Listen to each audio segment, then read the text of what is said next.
महिलेची तक्रार तिच्या पतीस नोकरी लावतो असं नोकरीचं आमिष दाखवून जबरी संभोग केल्याबाबतची तक्रार आहे। आरोपीचं ट्रान्सफर वॉरंट घेऊन आपल्याकडील गुन्ह्यात ट्रान्सफर करून आणण्याची प्रोसेस चालू आहे। सध्या राज्याच्या राजकारणामध्ये हनी ट्रॅप हा शब्द जोरदार चर्चेत आहे आणि हनी ट्रॅप म्हटलं की प्रफुल्ल लोढा यांचं नाव घेतलं जात आहे। या प्रकरणाला तेव्हा जास्त वजन प्राप्त झालं जेव्हा प्रफुल्ल लोढा हा भाजपचा असल्याचं कळलं आणि याच प्रफुल्ल लोढावर हनी ट्रॅपचा गुन्हा दाखल करण्यात आलाय।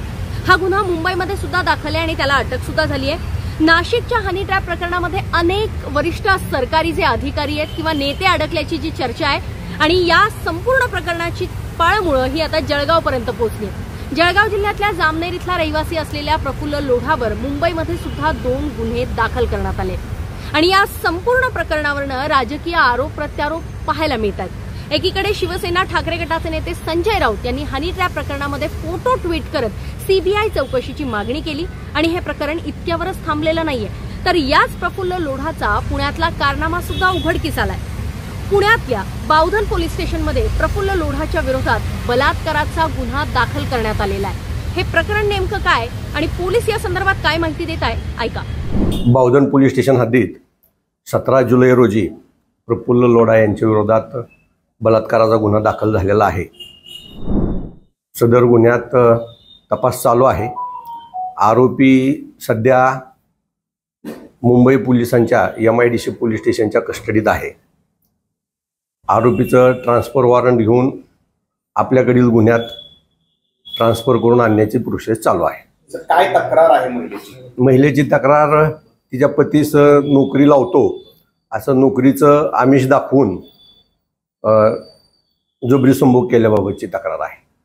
सर, तो नेमका काय काय तिला धमकी देत होता? कारण नोकरीच्या संदर्भात पतीसाठी बोलत होता की तिच्या पतीची नोकरी आणि जबरी संभोगाला साथ नाही दिली तर तिची स्वतःची ती एकटीच कमवते आहे, तिची स्वतःची नोकरी घालवण्याची त्याला धमकी दिलेली आहे। घटनास्थळ आपल्या हद्दीमध्ये आहे, त्याची आपण पाहणी केली होय।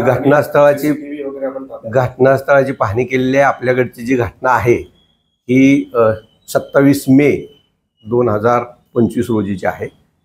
जुनी तक्रार आहे। आपण आपल्याकडे तक्रारदार गुन्हा दाखल करण्यासाठी आल्यानंतर तात्काळ गुन्हा दाखल करून घेतलेला आहे आणि त्याचा तपास पुढील तपास चालू आहे।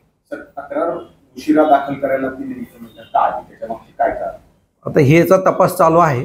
निश्चितपणानं उशिरा म्हणजे एकतर तक्रार देण्यासाठी भिलेली आणि नंतर धाडस करून तक्रार द्यायला आलेली आहे। या संपूर्ण प्रकरणामुळे प्रफुल्ल लोढाचे पाय आता आणखी खोलात गेलेत आणि या सर्व गुन्ह्यांमध्ये अडकलेल्या प्रफुल्ल लोढावर आता नेमकी काय कारवाई केली जाते हे पाहणं महत्त्वाचं असणार आहे।